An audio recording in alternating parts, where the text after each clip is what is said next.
Halo guys, selamat datang kembali di channel YouTube aku. Masih dengan Nata di sini. Sebelum kita masuk ke videonya, jangan lupa like, comment, share, and subscribe ya guys. Kalau udah, yuk langsung aja kita masuk. Cus. Hai guys, di video kali ini narasumbernya adalah temanku sendiri. Nah, kisah ini tuh dialami oleh mama dan tantenya temanku. Kita sebut aja mamanya temanku itu dengan Tante Ayu dan tantenya temanku dengan Tante Mela. Kejadian ini terjadi di tahun 92. Saat itu Tante Ayu masih berusia 24 tahun dan tinggal ngekos di kota X bersama Tante Mela. Tante Mela kebetulan masih duduk di bangku kelas 2 SMA, sedangkan Tante Ayu sudah bekerja di sebuah toko pakaian di kota itu. Nah, Tante Ayu selalu berangkat kerja jam 9 pagi dan pulang jam 8 malam. Jadi Tante Mela itu lebih sering sendiri di kosan kalau Tante Ayu belum pulang kerja.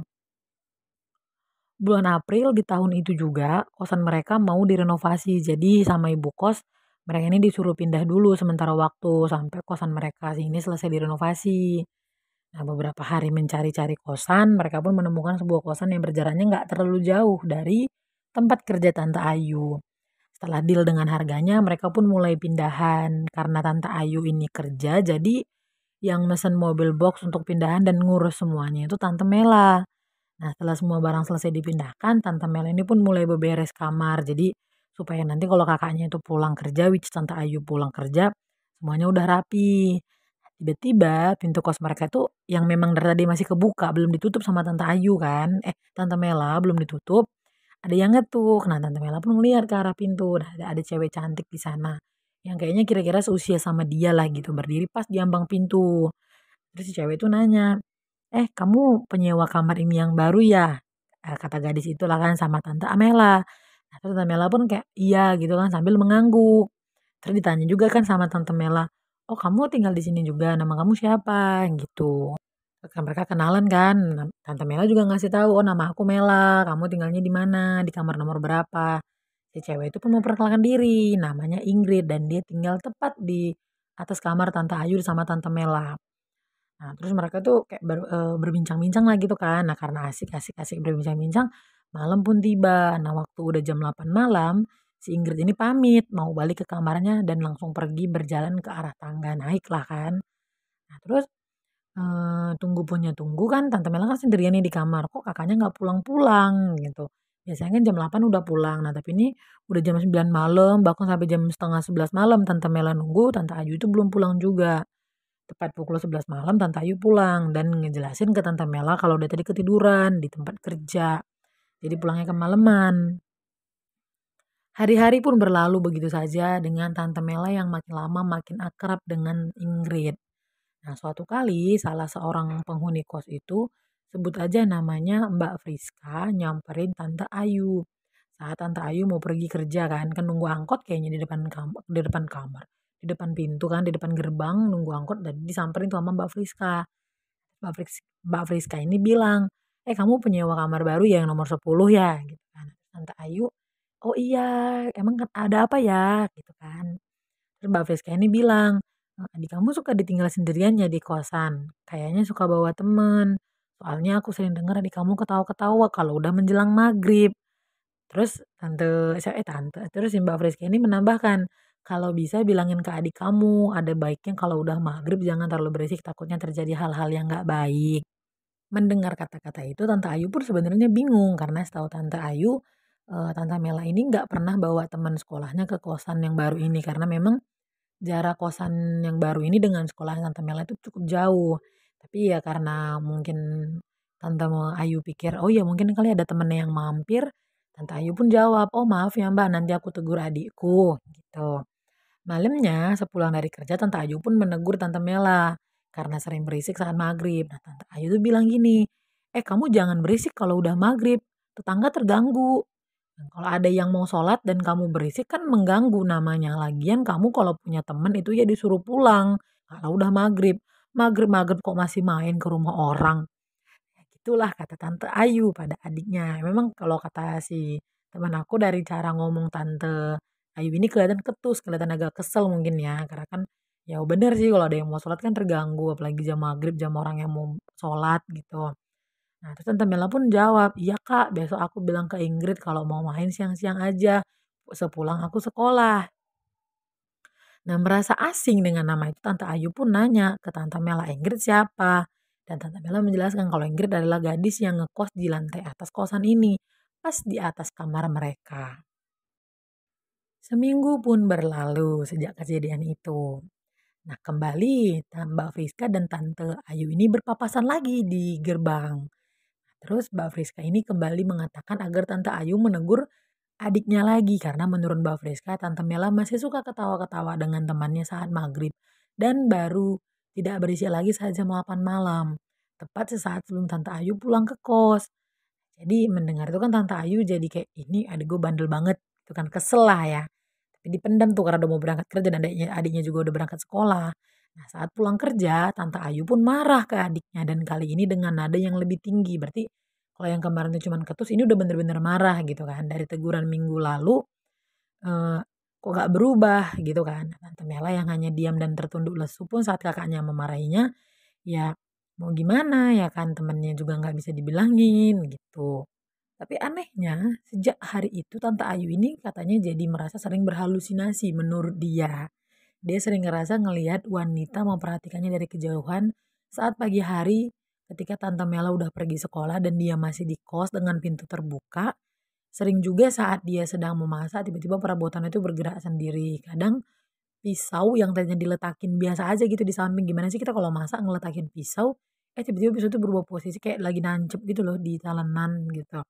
Nah, sering juga saat tidur Tante Ayu ini mendengar suara orang tuh menghardik, tau gak sih? Kayak menghardik, kayak berteriak gitu loh ke Tante Ayu dengan kata-kata, "Kamu siapa?" Gitu, kayak marah gitu, menghardik lah, marah, berteriak gitu kan. Nah, bahkan saking kencengnya suara itu, seringkali Tante Ayu ini sampai terbangun dan saat dia terbangun, dia tuh terkejut karena ngelihat Tante Mela duduk menghadap ke dia, tapi dengan mata tertutup. Kejadian itu tuh terjadi bahkan hampir setiap malam, katanya, merinding gak sih kalau kayak gitu?" Aku jujur aja merinding ya, walaupun dibilang itu adikku, kalau ngeliat kejadian kayak gitu ya aku pasti bakal nampol. Karena kan syok ya, refleks gitu kan. Nah, ada satu kejadian yang cukup parah waktu itu menimpa Tante Ayu. Nah, pagi-pagi saat Tante Ayu sedang masak, dia sendirian nih di dapur. Di kompor dia sedang goreng tempe. Lalu sambil goreng dia tuh sambil motong tahu yang posisinya itu di meja samping kompor. Jadi bentuknya itu kayak L, kayak letter L gitu kan. Nah, Tante Ayu ini menghadap ke si tahu. Jadi meja tempenya ini, meja goreng tempe itu ada di sebelah kanannya. Nah, tiba-tiba kuali yang lagi berisi minyak panas dan tempe ini tuh jatuh jatuh gitu guys, aneh nggak sih? Jatuh mengenai salah satu kaki Tante Ayu.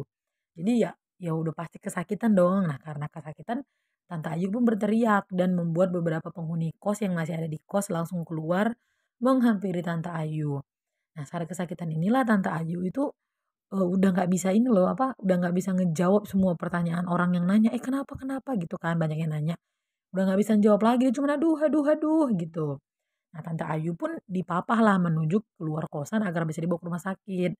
Tapi mata Tante Ayu ini tuh tertuju ke seorang gadis dengan wajah pucat dan Tante Ayu ini bilang yakin dengan sangat jelas dia ngelihat bekas luka lebar gitu loh, kayak apa ya, aku juga nggak dijelasin sih, pokoknya katanya luka lebar melingkar di leher wanita itu.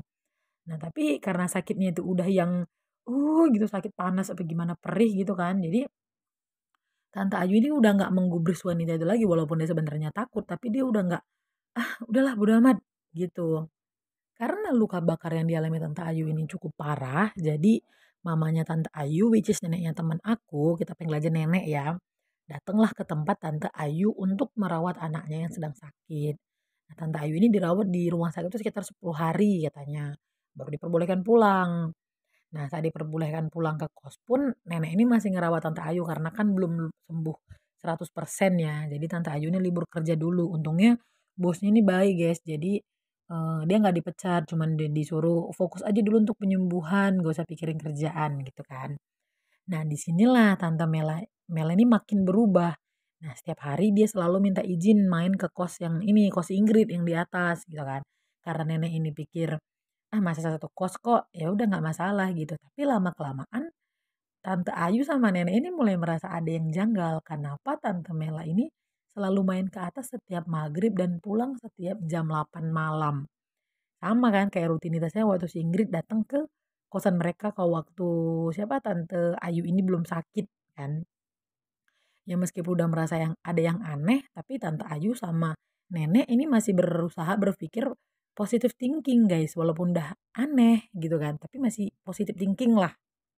Sampailah waktu Tante Ayu ini udah sembuh total dan nenek pun pulang ke kampungnya, Tante Ayu ini balik lagi gengs, diganggu sama sosok itu. Kali ini Tante Ayu yakin kalau sosok itu adalah wanita yang tempo hari dia lihat berdiri di dekat tangga waktu dia mau dibawa ke rumah sakit itu.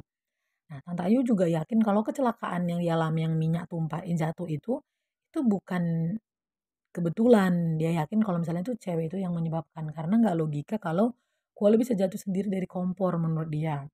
Nah, selama ini Tante Ayu tuh nggak pernah jujur ke nenek tentang apa yang dialaminya gitu. Pokoknya semua kejadian mistis yang dialami, termasuk keanehan yang adiknya suka ngobrol sama Ingrid apa siapa, dia nggak pernah cerita. Termasuk soal yang kuali jatuh ke kakinya itu dia nggak cerita. Dia nggak jujur, dia cerita tapi nggak jujur kan.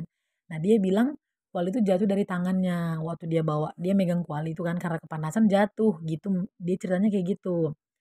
Namun malam itu semuanya berubah waktu tiba-tiba ada Tante Ayu lagi tidur. Nah, terus Tante Ayu tuh terbangun karena ada suara cowok yang teriak kenceng banget kata Tante Ayu, bilang, "Bangun!" Gitu kayak ngebentak nyuruh bangun. Tante Ayu pun terbangun kan sambil terkejut. Nah, waktu Tante Ayu bangun, dia ngelihat nggak ada Tante Mela di kamar. Nah, jadi karena panik Tante Ayu pun beranjak dong dari tempat tidur kan. Nah, tiba-tiba kakinya itu baru nginjak lantai langsung, sakit. Nah, ternyata pas dilihat ada, kaca gitu loh guys, pecahan kaca yang menusuk kaki Tante Ayu. Tapi dilihat dari mana-mana nggak ada gelas jatuh atau apa gitu, nggak ada. Jadi nggak tahu asal dari mana, udah ada di situ aja tuh kaca gitu. Jadi Tante Ayu pun langsung mencabut pecahan kaca itu, dia pun ngambil kain, terus ditekan ke lukanya gitu loh, terus diikat. Sambil dia pergi keluar tuh, nyari-nyari adiknya sambil manggil-manggil nama Tante Mela. Jadi waktu Tante Ayu ini udah keluar dari kamar, dia ngeliat pintu tengah itu, pintu masuk ke kosan mereka, itu masih terkunci. Nah dia balik dong ke kamar, dia memastikan kunci punya Tante Mela ada di kamar atau enggak, dan ternyata itu masih ada. Berarti Tante Mela pergi kemana? Gitu dong di pikiran Tante Ayu. Tante Ayu pun panik lah kan, dia sambil nangis dia nelpon ke nenek. Di telepon diceritain lah semuanya, bahkan sampai kejadian-kejadian yang belum pernah semuanya sampai yang minyak apa segala macam semua diceritain. Nah karena Tante Ayu ini ceritanya sambil nangis kan berisik lah apalagi udah malam kan. Semua beberapa penghuni kos yang ada di lantai 1 itu pun keluar dan menghampiri Tante Ayu yang sedang nangis. Ditanya-tanya sama penghuni kos dan diceritain lah tuh sama Mbak Ayu, Tante Ayu, Mbak Ayu. Diceritain lah sama Tante Ayu. Nah Mbak Friska yang mendengar cerita tentang Tante Ayu pun bergegas menelpon ibu kos karena panik kan dia juga nelpon ibu kos terus bilang, "Bu segera ke sini sebelum terlambat," gitu. Pokoknya jadi panik lah mendengar cerita itu apalagi Tante Ayu yang nggak tahu apa-apa makin panik lihat teman-teman yang lain juga panik. Nah setelah, kepanikan itu salah satu penghuni kos kita sebut aja namanya Mbak Dian manggil Pak RT minta dipanggilkan ambulan. Tante Ayu pun bingung ya kan, kok panggil ambulan kakiku nggak parah gitu karena kan dia lihat cuman kakinya yang berdarah kan jadi dia pikir ambulan itu buat dia. Tapi Mbak Dian bilang ambulan itu bukan untuk kamu, melainkan untuk adik kamu, which is Tante Mela. Nah, 10 menit kemudian ibu kos mereka pun nyampe berbarengan sama Pak RT yang tadinya udah pergi manggil ambulan udah balik lagi. Mereka ini rame-rame langsung naik ke lantai 2 barengan sama Tante Ayu yang terpincang-pincang kan karena kakinya sakit. Nah, begitu mereka nyampe di lantai 2, mereka segera membuka kamar 13 yang berada tepat di atas kamar Tante Ayu. Di sanalah mereka melihat Tante Mela itu udah kejang-kejang karena menggantungkan dirinya, oh my god, menggantungkan dirinya guys, dan juga ada pecahan kaca yang menancap di pergelangan tangannya. Gimana sih? Aduh, aku jadi ini nih. Terus Pak RT langsung ngambil kursi di dekat lorong ke kamar itu kan, diambil dan diturunkanlah, tubuhnya Tante Mela yang udah pingsan. Jadi Pak RT langsung, ngecek nafas dan nadinya Tante Mela dan berkata, "Alhamdulillah masih ada Bu." Masih ada loh katanya, "Alhamdulillah masih ada Bu." Lalu Pak RT pun pergi, menggendong Tante Mela dan pergi bawa ke ambulan untuk dilarikan langsung ke rumah sakit sesegera mungkin. Nah, di rumah sakit Ibu kos dan Mbak Friska menjelaskan semuanya kepada Tante Mela, gengs. Salah, ke Tante Ayu, Tante Mela. ke Tante Ayu, gengs. Jadi, katanya dulu tuh kosan ini tuh kos bebas. Kalau sekarang kan kos khusus cewek, kalau dulu tuh kos bebas. Jadi, tinggal dengan pasangan yang belum sah juga boleh. Di kamar itu dulunya tinggal seorang cewek, namanya Ingrid. Dia tinggal sama pacarnya. Kemudian dia hamil, tapi pacarnya ini nggak mau bertanggung jawab. Karena frustasi, dia pun nusuk pergelangan tangannya pakai pecahan kaca, dia gantung diri. Karena dulu itu di lantai 2 hanya ada dia, cuma dia yang nempatin tuh satu lantai itu cuman kamar dia yang berisi. Jadi nggak ada yang sadar kalau dia tuh udah berhari-hari nggak kelihatan. Sampailah beberapa hari kemudian pacarnya Ingrid ini datang dan bilang ke kami kalau udah berhari-hari Ingrid ini nggak bisa dihubungi. Ya mungkin pacarnya mau bertanggung jawab ya kan udah berubah, udah sadar kerja bagaimana. Dia balik tuh ke kosan mau mau jumpai si Ingrid, tapi karena dia nggak bisa dihubungi, udah dijumpai ke tempat kerjanya juga dia nggak masuk-masuk kerja. Tadi katanya pacarnya udah ngetok pintu kamarnya si Ingrid, tapi nggak ada suara, maksudnya nggak ada yang nyahut gitu kan. Nah karena nggak ada solusi dari manapun, pacarnya ini pun manggil penghuni kos yang ada di lantai satu. Jadi mencari solusi bersama, dipanggillah ibu kos. Jadi waktu dihubungi, ibu kosnya datang untuk membobol kamarnya si Ingrid. Takutnya Ingridnya sakit atau kenapa, nggak ada yang nolongin di dalam, ya kan. Nah, waktu pintu kamar terbuka, bukannya ini, malah apa, bau yang sangat menyengat dan menyesakkan tuh langsung keluar dari kamar itu. Dan mereka pun ngelihat jasad Inggit udah tergeletak di lantai dengan luka di leher yang cukup menganga katanya. Aduh, malah katanya lehernya tuh nyaris putus. Nah, sejak itu arwah si Inggit ini udah memakan 2 korban katanya. Ada 2 penghuni kos di situ yang mengalami nasib sama kayak Tante Mela, tapi mereka itu udah nggak sempat diselamatkan. Untungnya Tante Mela ini masih sempat. Nah, itu sebabnya waktu Tante Ayu ini bercerita sambil nangis, mereka dan menyebut nama Ingrid ya, Mbak Friska ini langsung nelfon ibu kos buru-buru karena kan ini bukan kejadian pertama gitu loh. Jadi langsung, "Oh, ini berulah lagi nih," gitu kan, langsunglah ditangani. Mendengar kejadian itu, nenek pun ya panik lah kan, langsunglah nyuruh kedua anaknya nih untuk pindah di pagi itu juga. Jadi kan kejadian itu kan subuh-subuh kalau nggak salah ya kata si teman aku. Paginya Tante Ayu ini kan Tante Mela masih di rumah sakit. Tante Ayu ini udah nggak diizinkan lagi balik ke kosan itu sendirian. Jadi tunggu nenek datang dari kampung baru boleh ke kamar itu buat beresin barang-barang. Jadi ditemenin sama nenek.